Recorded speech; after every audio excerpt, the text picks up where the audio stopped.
केंद्र सरकार ने नए लेबर कोड 19 नवंबर से लागू कर दिए हैं। नए लेबर कोड में मालिकान को क्या फायदा होगा और क्या फायदा होगा लेबर यानी श्रम करने वालों को। हमारे साथ सहायक श्रम आयुक्त यशवंत जी हैं, बात करेंगे क्योंकि फिरोजाबाद में बड़ी तादाद में यहाँ कारखाने हैं। सर, अगर हम बात करें यहाँ फिरोजाबाद में जो काम करने वाले श्रमिक हैं, नए लेबर कोड के जरिए क्या फायदे उनको होने वाले हैं, इसमें क्या क्या चीजें उनके लिए बेहतर होंगी? इसमें श्रमिकों के लिए पहली फायदा तो ये है इसमें कि उन्हें अपॉइंटमेंट लेटर मिलेगा। सभी श्रमिकों के लिए अनिवार्य कर दिया गया है अपॉइंटमेंट लेटर मिलना। जी, ग्रेच्युटी की जो राशि थी, जो पहले 5 वर्ष की सेवा पे श्रमिकों को प्राप्त होता था, वो अब 1 वर्ष की सेवा पे उन्हें प्राप्त हो जाया करेगा। इसके अतिरिक्त श्रमिकों को रिकॉर्ड्स डिजिटल फॉर्म में संरक्षित रखे जाएंगे। श्रमिकों के कार्य के घंटे फिक्स कर दिए गए हैं। सब उनके हितों के लिए पीएफ, ईएसआई, इन सब चीज़ों के लिए एक समान बोर्ड बनाया जा रहा है सोशल सिक्योरिटी एक्ट के तहत, संहिता के तहत। तो इन सब सुविधाओं को इसमें श्रमिकों के हित के लिए जोड़ा गया है। कंपनसेशन और सुविधाओं के लिए, सब कुछ के लिए सब एक स्पष्ट व्यवस्था कर दी गई है। 29 श्रम कानूनों को समाहित करते हुए ये 4 श्रम संहिताओं का निर्माण किया गया है। सर, एक बड़ा मुद्दा फिरोजाबाद में अक्सर देखने को मिलता है कि क्योंकि यहाँ चूड़ी जुड़ाई का काम होता है, चूड़ी बनाई जाती है। अक्सर देखा जाता था कारखाने में लेबर तुरंत हड़ताल पे चली जाती थी। इससे मालिकान को बड़े पैमाने पर नुकसान भी होता था, उनको शॉर्ट पीरियड नोटिस भी नहीं मिल पाता था, लेकिन काम बंद कर दिए जाते थे। अब नया लेबर कोड जब आया है, 19 नवंबर से लागू भी हो गया, इस हड़ताल की प्रक्रिया में क्या बदलाव आएगा? इस चूड़ी जुड़ाई श्रमिकों के अधिकांश प्रकरण तो जिला प्रशासन और सबके सहयोग से काफी कुछ समाप्त ही हो गया है। अब हड़ताल के लिए सभी लोगों को 15 दिन से पहले सूचित करना होगा और वार्ता के दौरान हड़ताल करने पे अब थोड़ी सी सावधानी बरतनी होगी इन्हें। और वार्ता और हड़ताल, जब वार्ता चल रहा होगा तो उस समय हड़ताल नहीं हो सकेगा। और अब हमारे यहाँ जितने भी श्रमिकों के थे इशूज लगभग रिजॉल्व हो गए हैं और उनको चूड़ी जुड़ाई श्रमिकों को जुड़ाई भत्ता और उनके वेजेज सब अकॉर्डिंग टू नॉर्म्स मिल रहे हैं। और इस समय 32 चूड़ी कारखानों के स्थान पे इस समय हमारे यहाँ 72 चूड़ी कारखाने संचालित हो गए हैं। तो वर्कर्स की थोड़ी कमी भी हो गई है यहाँ पे।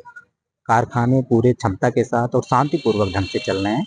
इसमें जिलाधिकारी महोदय ने, जिला प्रशासन ने और पुलिस विभाग ने भी काफी सहयोग किया और श्रमिक संगठनों के लोगों ने भी बढ़ चढ़ के हिस्सा लिया है। स्थानीय जनप्रतिनिधियों का भी सहयोग लिया गया है। तो ये प्रॉब्लम मिल बैठ के औद्योगिक वार्ताएं के माध्यम से लगभग समाप्त करती है। सर, अगर इसमें बात करें, जो जिन लोगों को शॉर्ट पीरियड के लिए लोगों की जरूरत होती है, श्रम दान करने वालों की, उनके लिए इस लेबर कोड से क्या फायदे रहेंगे? कम समय पे काम करने वालों को सामाजिक सुरक्षा, गिग वर्कर्स के लिए और प्लेटफॉर्म वर्कर्स के लिए, ऑनलाइन जो काम कर रहे हैं श्रमिक, उनके लिए इसमें विशेष सुविधाएं की गई हैं। उनकी एक सोशल सिक्योरिटी कोड के तहत उनको सुरक्षाएं प्रदान की जाएगी। उनको भी सोशल वेलफेयर की स्कीमों से और पेंशन से, तमाम स्कीमों से उन्हें भी जोड़े जाने की व्यवस्था की गई। हाँ सर, आपने क्योंकि ऑनलाइन का इसमें जिक्र किया है, जो डिलीवरी बॉय होते हैं, तमाम निजी कंपनियों के डिलीवरी बॉय हैं जो ऑनलाइन काम कर रहे हैं और ऑनलाइन ऑर्डर्स मिलते हैं, फिर वो डिलीवरी देते हैं। ऐसे लोगों के लिए नए लेबर कोड के जरिए क्या कुछ फायदे होने वाले हैं? हाँ, बिल्कुल होने वाले हैं। इन लोग का हम लोग श्रम सुविधा पोर्टल पे पंजीकरण भी कर रहे हैं और इनका पंजीकरण निःशुल्क है। सबसे बड़ी बात यह है कि इनका पंजीकरण पूरी तरह से निःशुल्क है। आधार और अपने ओटीपी वाले मोबाइल से ये जुड़ करके पोर्टल से सेल्फ रजिस्टर्ड भी हो सकते हैं या स्थानीय जनसेवा केंद्रों पे जा करके करा सकते हैं।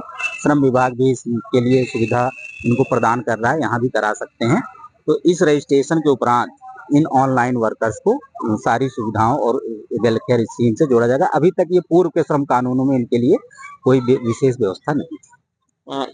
कुछ फायदे ऐसे जो अगर लगते हो कि लेबर कोड के जरिए इनको मिलने वाले हैं, जैसे इनका काम ही सड़क पर दौड़ना होता है, क्या ये किसी इंश्योरेंस के तहत क्लेम कर सकेंगे या इनको कोई पेंशन जैसा लाभ भी सरकार देने वाली है? हाँ, पेंशन तो लाभ दे ही रही है सरकार इनको। जैसे कि प्रधानमंत्री श्रम योगी मानधन योजना अभी वर्तमान में चल रही है और आगे इस संहिता में जब इसके रूल्स वगैरह बन जाएंगे तो ये सब प्रोविजन होने की संभावना है और उससे इन लोगों में बहुत उत्साह भी है।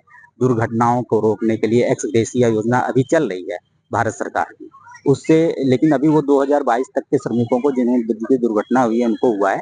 अब आगे चल के इन सभी श्रमिकों को उसमें जोड़ा जाएगा। इस तरह की और भी योजनाएं गवर्नमेंट लॉन्च करने वाली है और उन सब योजनाओं से असंगठित क्षेत्र के श्रमिकों को बहुत लाभ होने वाला है और इस कोड में सबसे ज्यादा फायदा असंगठित क्षेत्र के ही श्रमिक को होने जा रहा है, जो कि हमारी वर्कफोर्स का 90% है। तो निश्चित तौर पर केंद्र सरकार जो नए श्रम कानून लेकर आ रही है, या फिर यूं कहें कि जो लेबर कोड बनाए गए हैं 19 नवंबर से लागू कर दिए गए हैं, निश्चित तौर पर असंगठित क्षेत्र में काम करने वाले जो श्रमिक हैं उनको तमाम फायदे इस कानून और इस बदलाव से होने वाले हैं।